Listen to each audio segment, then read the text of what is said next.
Jalan dulu. Sip ya. Buka dulu. Oke.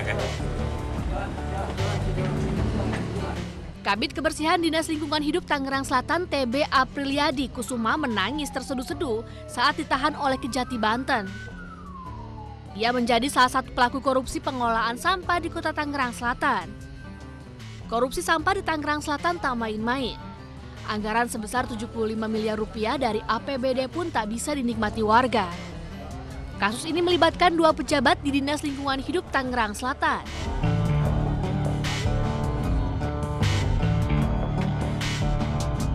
Empat orang ditetapkan sebagai tersangka. Mereka adalah Kepala Dinas Lingkungan Hidup Tangsel, Wahyu Noto Lukman. Selain memanipulasi tender, pelaku juga menunjuk tukang kebun pribadinya sebagai direktur operasional perusahaan pemenang tender. Sementara pelaku kedua adalah Sukrin Yuliadi Mufti, direktur PT Ella Pratama Perkasa pemenang tender. Selaku pemenang tender, pelaku memberikan 15,4 miliar kepada pejabat Dinas Lingkungan Hidup. Mirisnya, meski telah menerima uang, namun pelaku tidak menjalankan tugasnya untuk mengelola sampah. Pelaku berikutnya adalah Kepala Bidang Persampahan Dinas Lingkungan Hidup Tangsel TB Apriliadi Kusuma Perbangsa. Pelaku tidak klarifikasi teknis antara penawaran dari pemenang tender. Sementara ASN staf Lingkungan Hidup Tangsel Zekia Mani menjadi tersangka karena menampung uang yang diberikan pemenang tender. Ia juga bertugas menentukan titik pembuangan sampah secara ilegal di Tangerang, Bogor, dan Bekasi.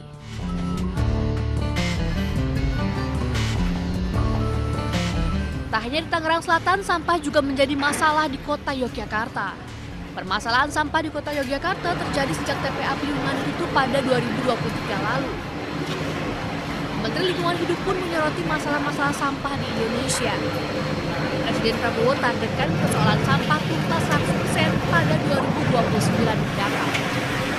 Menyelesaikan sampah secepatnya di masa kepemimpinan beliau dengan target 100% di 2029. Sebagaimana secara detail Bapak Presiden sampaikan di dalam Peraturan Presiden Nomor 12 Tahun 2025 tentang RPJMN. Jadi sampah diminta selesai di 2029, untuk 2025 harus ditangani sebesar 50%.